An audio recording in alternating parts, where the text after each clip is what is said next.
Bismillahirrahmanirrahim. Assalamualaikum warahmatullahi wabarakatuh. Alhamdulillahirabbil alamin wassalatu wassalamu ala asyrofil anbiya'i wal mursalin wa ala alihi wa sahbihi ajmain. Amma ba'du. Marilah kita panjatkan puja dan puji syukur kehadirat Allah Subhanahu wa taala karena dengan limpahan rahmatnya kita bisa melaksanakan presentasi secara daring ini.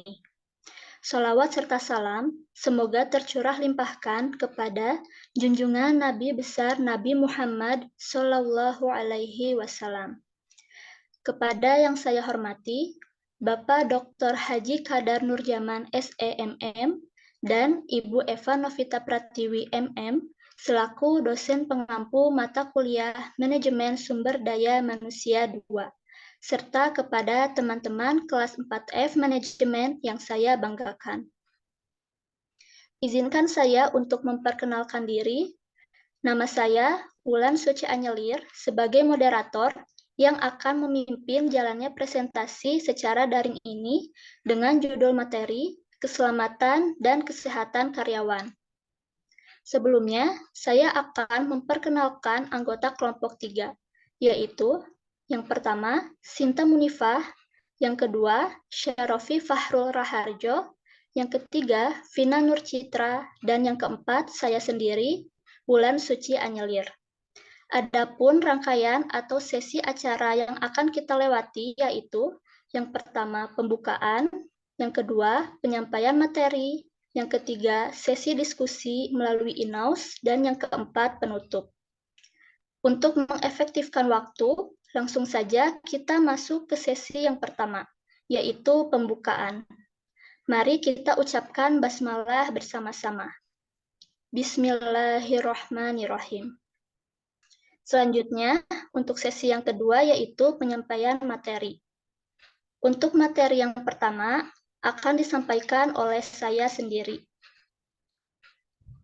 Untuk materi yang pertama yaitu pengertian K3.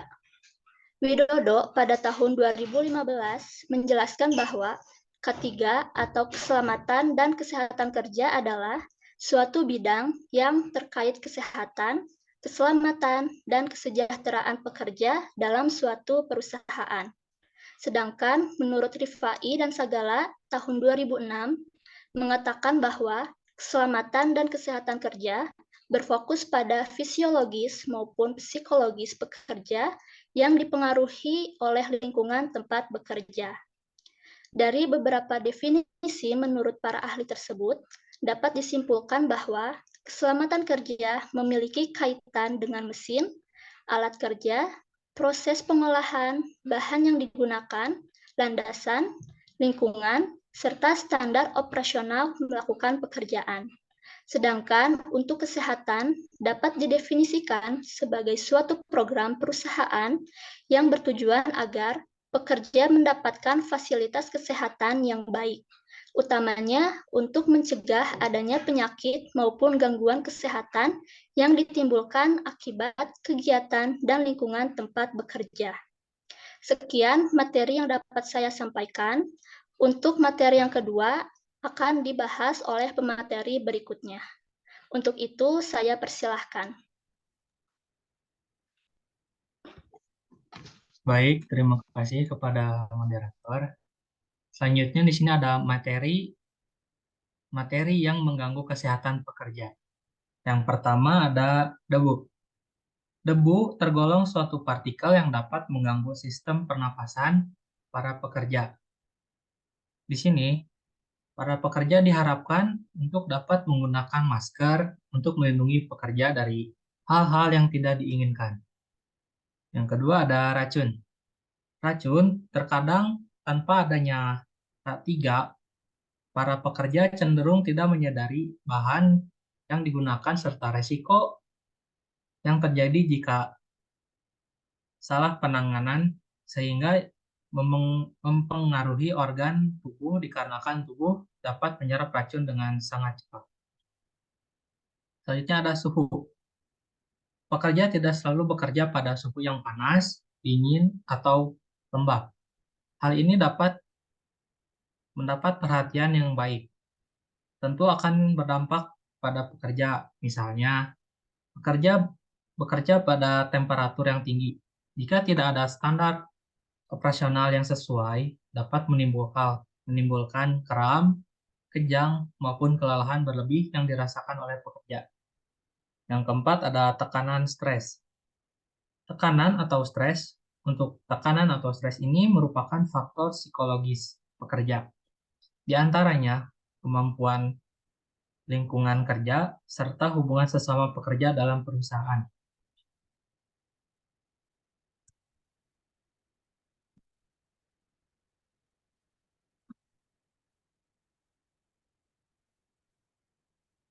Selanjutnya, agar dapat menjaga kesehatan fisik maupun psikologis pekerja, perusahaan dapat melakukan hal-hal berikut. Yang pertama, pemeriksaan sebelum bekerja. Pemeriksaan sebelum bekerja tentu menjadi hal yang penting agar perusahaan lebih mudah mengetahui apakah pekerja sesuai dengan pekerjaan yang diberikan, baik secara fisik maupun mental. Selanjutnya ada pentingnya K3. Dalam K3 ini adalah bagaimana pekerja bisa memahami arti penting dari K3 seperti mematuhi peraturan standar operasional dalam mengerjakan sesuatu. Misalnya seperti memakai sarung tangan, masker, kacamata, dan lainnya. Selain itu diharapkan pekerja juga dapat mematuhi peraturan-peraturan yang ditetapkan serta lebih berhati-hati. Selanjutnya ada tujuan keselamatan dan kesehatan. Yang pertama ada sebagai alat yang digunakan untuk meningkatkan kesejahteraan pekerja. Yang kedua, upaya meminimalisir kecelakaan kerja di perusahaan serta meningkatkan efisiensi serta produktivitas perusahaan. Yang ketiga, menekan biaya akibat kecelakaan kerja. Artinya, jika pekerja memahami K3 dengan baik, tentu perusahaan akan mengeluarkan biaya berlebih terkait jika ada kecelakaan kerja. Yang keempat, menghindari tuntutan dari pihak tertentu. Jika dari pihak keluarga, pekerja, atau dari Dinas Ketenagakerjaan apabila terjadi cacat hingga tutup usia pada pekerjaan dalam melaksanakan pekerjaannya.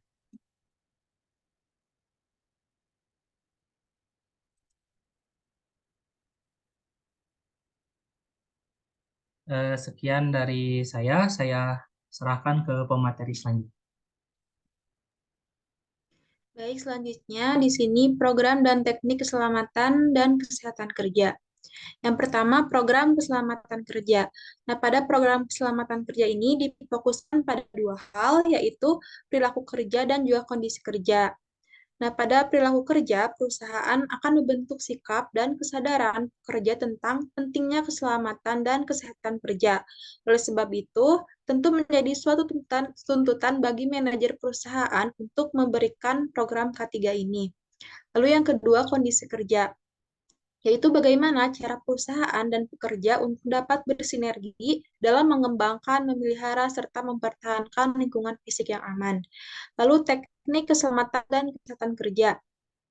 Terdapat dua teknik, yaitu ergonomika dan analisis bahaya bidang pekerjaan. Ergonomika ini merupakan suatu studi ilmu terkait hubungan antara manusia dengan pekerjaannya. Dalam hal ini meliputi tugas, alat, serta lingkungan pekerjaan. Pada analisis bahaya bidang pekerjaan, yaitu suatu teknik untuk mengetahui potensi kecelakaan dan kesehatan yang muncul jika melaksanakan tugas tertentu pekerjaan. Teknik ini perlu untuk dilakukan analisis mendalam terlebih dahulu. Next.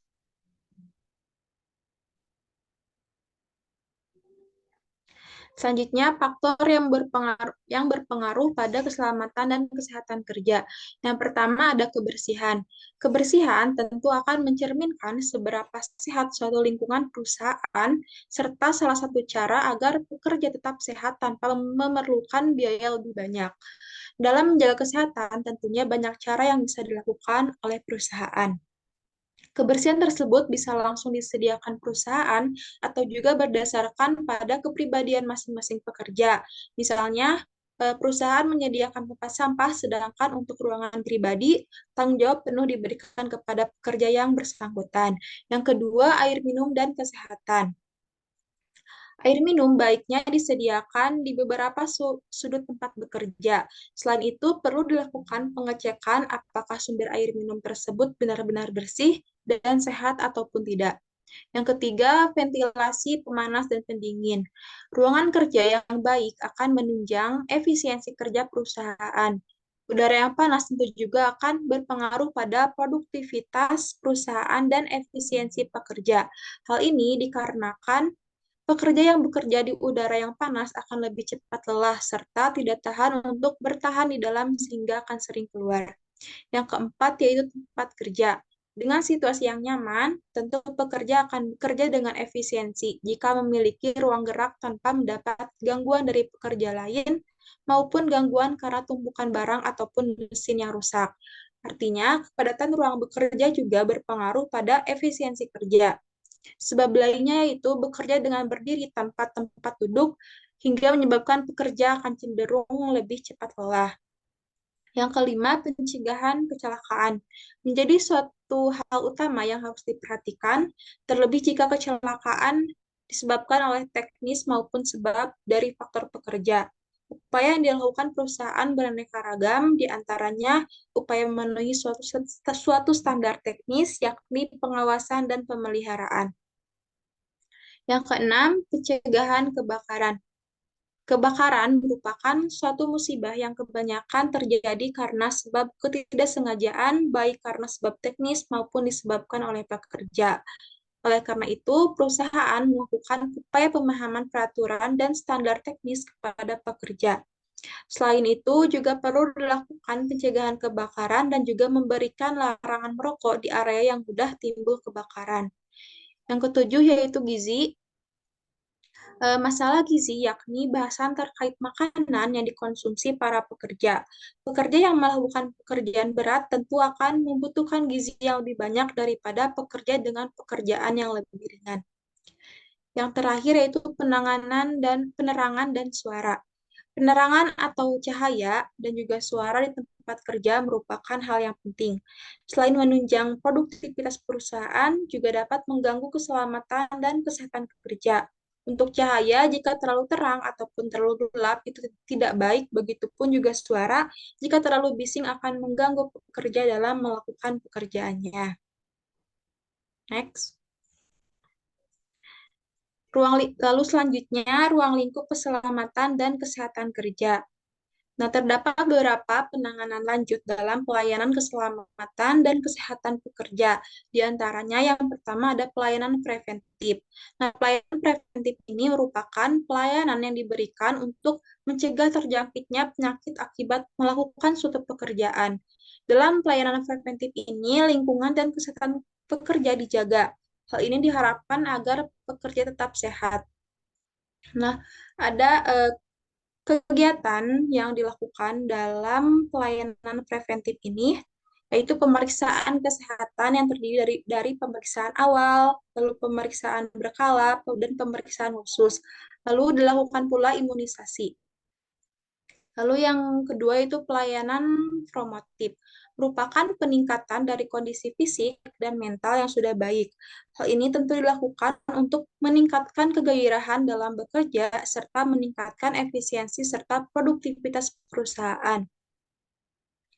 Dalam pelayanan promotif ini dilakukan kegiatan yaitu dalam pendidikan dan penerangan tentang kesehatan kerja, lalu pemeliharaan dan peningkatan kondisi lingkungan kerja, dan perbaikan status gizi. Lalu yang ketiga itu pelayanan kuratif, merupakan pengobatan yang diberikan kepada pekerja yang menderita sakit akibat bekerja sehingga perusahaan berusaha memberikan pengobatan. Selain itu juga mencegah agar penyakit tersebut tidak meluas pada pekerja lainnya. Dalam pengobatan ini, pekerja akan diberikan pengobatan hingga sembuh serta komplikasi maupun penularannya dicegah. Kegiatannya itu meliputi pengobatan terhadap penyakit umum dan pengobatan terhadap penyakit dan kecelakaan akibat kerja. Lalu yang terakhir yaitu pelayanan rehabilitas merupakan pelayanan yang diberikan kepada pekerja akibat dari adanya kecelakaan kerja yang parah serta mengalami kecacatan sehingga dapat menyebabkan pekerja tersebut tidak mampu bekerja seperti biasanya. Kegiatan yang dilakukan yaitu meliputi latihan dan pendidikan pekerja untuk dapat menggunakan kemampuannya yang masih ada secara maksimal, lalu penempatan kembali tenaga kerja yang cacat, serta penyuluhan pada masyarakat agar mau menerima tenaga kerja yang cacat akibat kerja. Sekian dari saya. Selanjutnya saya persilakan kepada pemateri selanjutnya.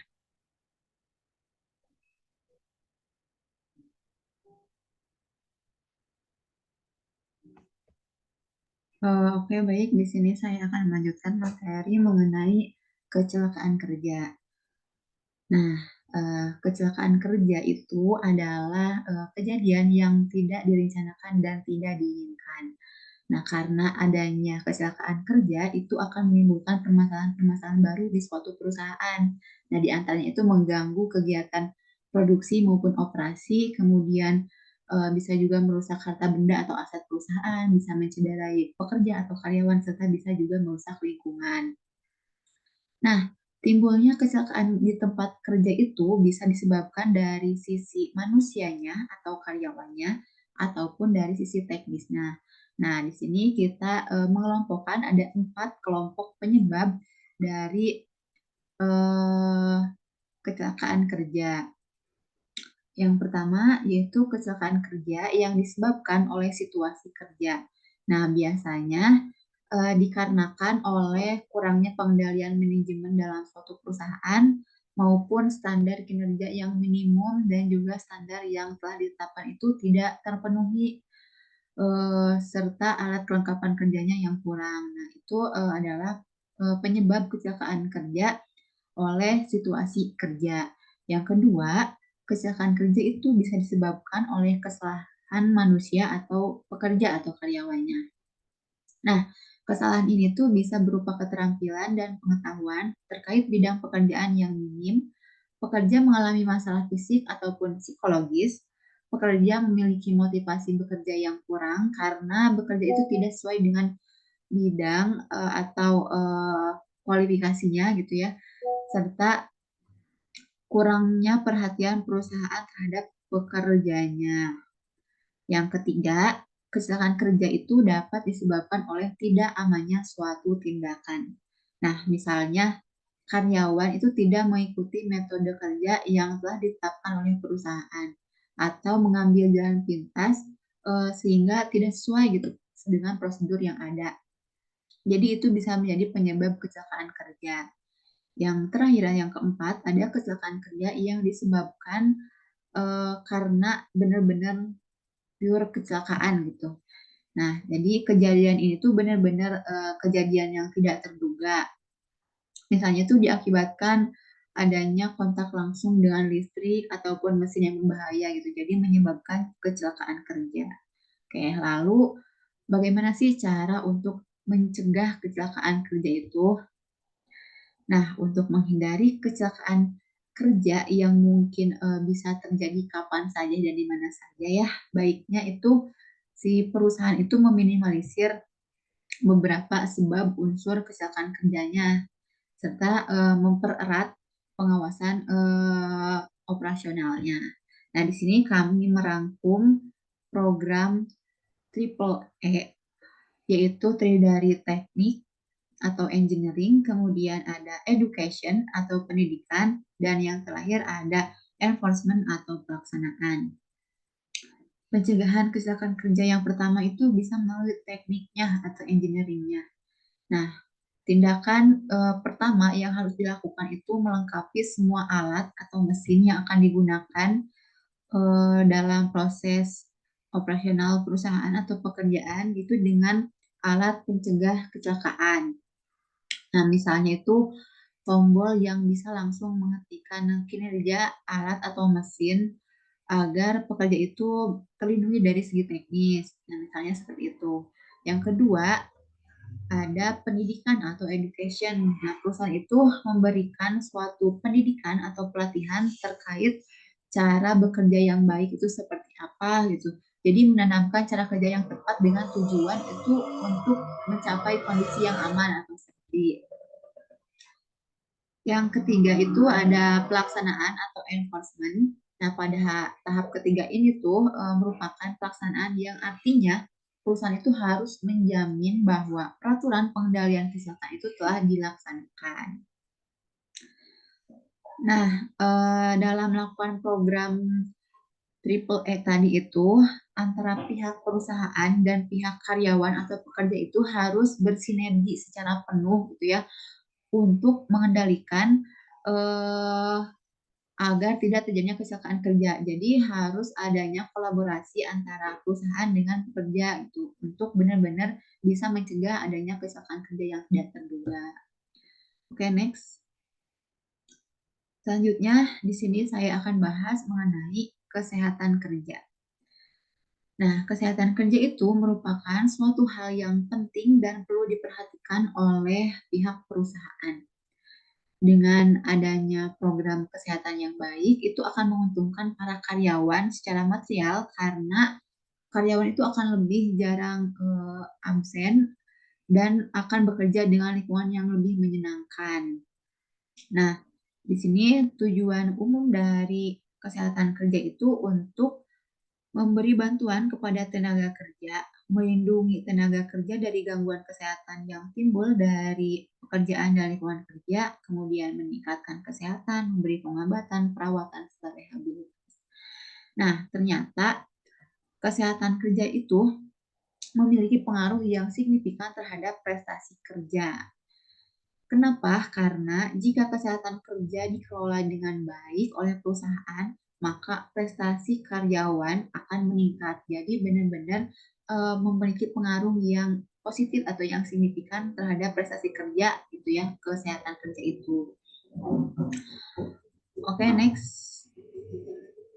Di sini tadi kan sudah dijelaskan mengenai tujuan umumnya. Di sini ada tujuan-tujuan khusus dari kesehatan kerja. Yang pertama, meningkatkan serta memelihara derajat kesehatan tenaga kerjanya setinggi-tingginya baik fisik, mental, maupun sosial. Nah, yang kedua, mencegah dan melindungi tenaga kerja dari gangguan kesehatan yang disebabkan oleh kondisi lingkungan kerja. Yang ketiga, menyesuaikan tenaga kerja dengan pekerjaan atau pekerjaan dengan tenaga kerja. Jadi disesuaikan antara pekerjaan dengan karyawannya ataupun karyawan dengan pekerjaannya. Dan yang terakhir yaitu meningkatkan produktivitas kerja. Seperti yang sudah disebutkan tadi ya, bahwa berpengaruh positif terhadap prestasi karyawan. Oke, next. Selanjutnya ada usaha-usaha untuk meningkatkan kesehatan kerja. Nah, di sini yang pertama itu bisa dengan mengatur suhu kelembaban, kebersihan udara, penggunaan warna ruangan kerja, penerangan yang cukup, terang, dan menyejukkan, serta mencegah kebisingan. Nah, yang kedua itu ada mencegah dan memberikan perawatan terhadap timbulnya penyakit. Dan yang terakhir itu ada memelihara ketertiban, kebersihan, dan keserasian lingkungan kerja. Jadi, usaha yang bisa kita lakukan untuk meningkatkan kesehatan kerja itu mulai dari lingkungan fisiknya. Karena lingkungan fisik itu sangat berpengaruh gitu ya terhadap kesehatan kerja. Benar-benar lingkungan yang berpengaruh sekali. Meskipun lingkungan yang non fisik juga berpengaruh, tapi kita bisa hindari atau bisa minimalisir gitu kecelakaan kerja atau ketidaksehatan kerja itu dari lingkungan fisiknya terlebih dahulu. Nanti setelah lingkungan fisik sudah kita jaga dengan baik, maka lingkungan non fisiknya juga akan mengikuti gitu. Selanjutnya, next di sini ada Undang-Undang Keselamatan dan Kesehatan Karyawan atau K3. Nah, di sini kita ada dua undang-undang yang mengatur tentang K3. Sebenarnya banyaknya, cuma kita hanya mengambil dua undang-undang saja. Yang pertama, pasal 86 Undang-Undang Nomor 13 Tahun 2003. menyatakan bahwa setiap pekerja atau buruh itu mempunyai hak untuk memperoleh perlindungan atas keselamatan dan kesehatan kerja, moral, dan kesusilaan, serta perlakuan yang sesuai dengan harkat dan martabat serta nilai-nilai agama. Selanjutnya, Undang-Undang Nomor 1 Tahun 1970 mengatur syarat-syarat keselamatan kerja dimulai dari perencanaan, pembuatan, pengangkutan, peredaran, perdagangan, pemasangan, pemakaian, penggunaan, pemeliharaan, dan penyimpanan bahan serta barang produk teknis dan alat produksi yang mendukung dan dapat menimbulkan bahaya kecelakaan. Itu ada undang-undang yang bisa dijadikan pedoman atau acuan bagi kita para karyawan atau para pekerja mengenai keselamatan dan kesehatan karyawan. Nah, walaupun sudah banyak sekali peraturan yang diterbitkan, tetapi pelaksananya itu masih banyak kekurangan atau kelemahannya. Kenapa? Karena terbatasnya personil atau orang-orang pengawasan, sumber daya manusia yang ketiga yang terbatas, serta sarana yang ada juga terbatas. Nah, oleh karena itu masih diperlukan upaya untuk memberdayakan lembaga-lembaga K3 atau lembaga-lembaga keselamatan dan kesehatan karyawan yang ada di masyarakat, serta meningkatkan sosialisasi dan kerjasama dengan mitra sosial untuk membantu pelaksanaan pengawasan norma K3 agar berjalan dengan baik. Intinya, semuanya itu tidak akan terlaksana dengan baik jika tidak ada kontribusi di seluruh pihak gitu, baik itu dari pihak kerja, masyarakat, perusahaan, itu benar-benar harus terintegrasi dengan baik, harus berkolaborasi dengan baik. Selanjutnya, next, ada contoh kasus mengenai K3. Nah, yang pertama itu ada kasus yang disebabkan oleh teknis atau manusia. Kasusnya itu 4 pekerja tertimbun saat menambang batu bara. Ini sumber kasusnya dari berita yang ada di webnya Suara Merdeka. Nah, 4 pekerja tertimbun saat menambang batu bara. Penyebab tertimbunnya 4 pekerja dan meninggalnya 1 pekerja pada pertambangan batu bara itu diakibatkan karena terjadinya ledakan di dalam gua tambang batu bara tersebut. Sebelumnya ini tuh terjadi di perusahaan PT Dasrat Sarana Arang Sejati di Dusun Data Gulandi, Sumatera Barat. Nah, ledakan itu tuh terjadi karena adanya ledakan pada saat beberapa karyawan atau pekerja itu sedang memperbaiki blower yang rusak di dalam tambang tersebut. Nah, blower itu meledak bukan hanya kesalahan pekerjanya, tetapi juga karena adanya kandungan gas metana yang melewati ambang batas yang dapat menyebabkan blower tersebut itu meledak. Nah, pencegahan yang dapat dilakukan itu agar tidak terjadi kecelakaan lagi, diantaranya yaitu para pekerja harus diberikan perbekalan ilmu guna dalam meminimalisir terjadinya kecelakaan kerja pada pertambangan, kemudian melakukan perbaikan alat-alat elektronik di luar tambang, dan yang terakhir memberikan peralatan-peralatan yang cukup memadai. Nah, saran dari kami setelah kami analisis kasus tersebut adalah jika dalam melakukan perbaikan alat-alat itu harus dilakukan di luar daerah pertambangan. Jadi jangan melakukan perbaikan di dalam daerah pertambangan. Dan dalam melakukan perbaikan itu harus dilakukan oleh orang-orang yang ahli di bidangnya atau yang lebih mengerti dalam melakukan perbaikan-perbaikan tersebut. Oke, kasus yang kedua dan ketiga itu sama sumbernya dari web Suara Merdeka. Yang kedua itu penyebabnya non-teknis atau alat-alat kerja, sama ya seperti yang kasus pertama, pencegahannya dan sarannya itu harus lebih dicek juga atau diperiksa alat-alat itu sebelum digunakan. Dan yang kasus ketiga itu penyebab alam. Nah, untuk penyebab alam itu sebaiknya karyawan itu harus memakai peralatan-peralatan yang safety gitu untuk pengamanan diri. Nah, karena waktunya sudah hampir habis, saya kembalikan kepada moderator. Terima kasih kepada kelompok 3 yang telah menyampaikan materi mengenai keselamatan dan kesehatan karyawan dengan sangat luar biasa. Baik, dikarenakan sesi yang ketiga yaitu diskusi secara online melalui in-house, oleh karena itu kami mohon kepada teman-teman untuk ikut berpartisipasi dan menyimak dalam diskusi tersebut. Baik, langsung saja saya akan membacakan kesimpulan dari presentasi yang telah dilaksanakan tadi. Keselamatan dan kesehatan kerja merupakan usaha untuk memelihara kondisi fisik dari para karyawan agar bisa bekerja secara produktif. Oleh karena itu, untuk menjaga kesehatan fisik maupun psikologis pekerja, perusahaan harus memperhatikan arti pentingnya K3 dan melakukan pemeriksaan sebelum bekerja. Demikianlah presentasi dari kelompok 3. Mari kita memasuki sesi yang terakhir, yaitu penutup, dengan membacakan hamdalah bersama-sama. Alhamdulillahirabbil alamin. Saya, Wulan Suci Anyelir, selaku moderator, mengucapkan terima kasih kepada teman-teman semua yang sudah menyimak pembahasan materi yang telah disampaikan oleh kelompok 3. Harapannya semoga dari presentasi ini kita bisa menambah pengetahuan dan bisa bermanfaat bagi kita semua. Terima kasih. Wassalamualaikum warahmatullahi wabarakatuh.